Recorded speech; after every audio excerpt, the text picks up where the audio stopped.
Safdar university کی یہ visiting scholar ہیں.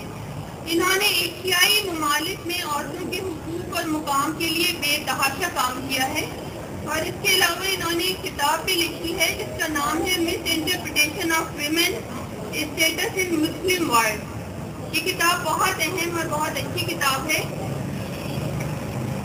پھر اسی طرح میں آپ کو بتاتی ہوں توکل کارمان، یہ یمن کی جدوجہد میں اور یمن کی اسٹرگل میں 2006 سے مصروف ہے، اور یہ خود صرف ابھی 32 سال کی ہیں. ہیومن رائٹ پہ کام کر چکی ہیں. وہاں کی اسٹرگل میں یہ جیل بھی جا چکی ہیں. ان کو آئرن ویمن کا خطاب ملا ہے، وومن کا خطاب ملا ہے.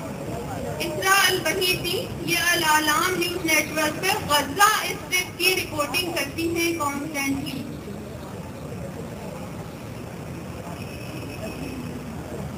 پھر اب دیکھیں ہم آتے ہیں پاکستان کی طرف. ہم اچھی طرح جانتے ہیں پاکستان میں خواتین کو کام کرنے کے لیے کوئی سازگار ماحول میسر نہیں ہے جو بالخصوص ترقی یافتہ ممالک کی خواتین کو حاصل ہے. ہمارے ہاں خواتین کے لیے ہی کیا مردوں کے لیے اس میدان کی ٹریننگ اور ایجوکیشن کے کوئی خاص قابل ذکر ادارے موجود نہیں ہیں، اور خواتین کے لیے تو ان کا تناسب مزید کم ہو جاتا ہے. اس کے باوجود ہمارے ہاں خواتین صحافیات اپنی جدوجہد اور محنت سے نمایاں مقام حاصل کر رہی ہیں. لیکن ان سب کے باوجود، اس کمی کے باوجود، ان مواقعوں کے نہ ہونے کے برابر ہونے کے باوجود ہمارا آج الحمدللہ گزشتہ کل سے بہتر ہے، اگرچہ کہ آنے والے کل کو اور بھی تابناک ہونا چاہیے. ہم آج یہ کہہ سکتے ہیں کہ نہیں رہی جنون کی زنجیر پر وہ پہلی اجارہ داری، گرفت کرتے ہیں کرنے والے خرد کے دیوانہ پن سے پہلے.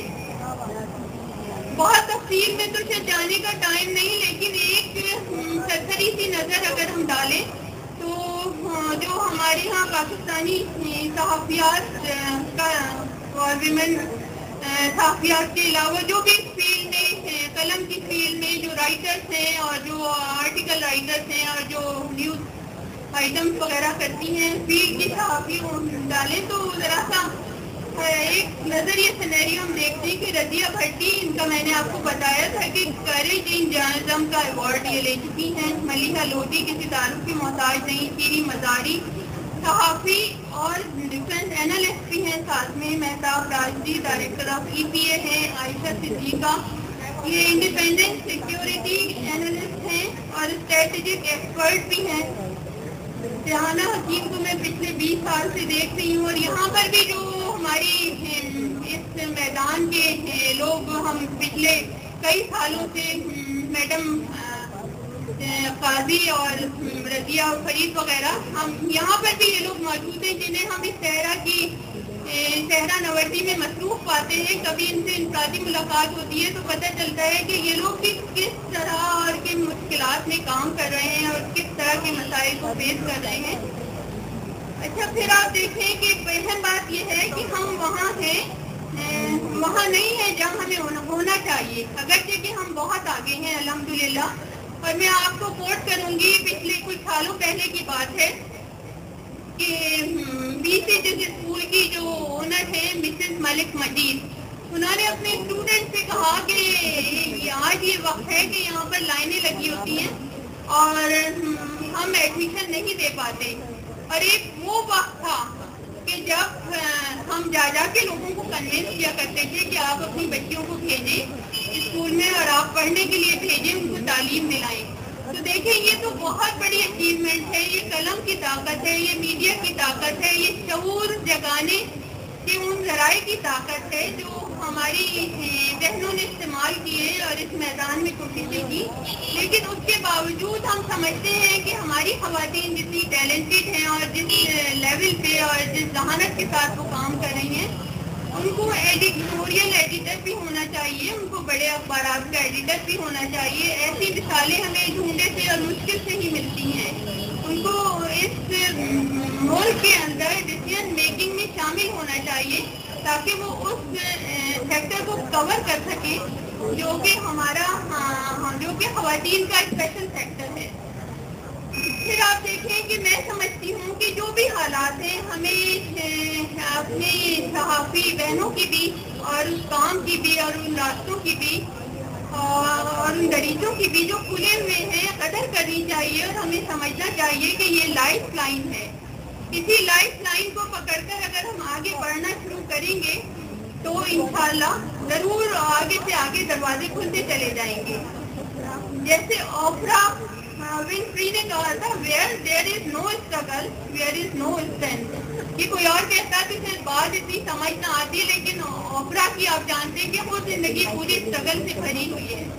تو جب تک ہم اسٹرگل نہیں کریں اور اسٹرگل کا وہ معیار نہ پورا کریں اور اسٹرگل میں اس طرح آگے نہ بڑھیں تو ہم اس مقام کو بھی نہیں پا سکتے. تو اس وقت جو ہم سے آگے گئے ہوئے لوگ ہیں ہمیں سوچنا چاہیے کہ ہم ان کے پیروکار بھی بنیں اور جو ہم سے پیچھے آنے والے لوگ ہیں ان کا ہاتھ تھام کر ان کو آگے بڑھانے کی بھی کوشش کریں.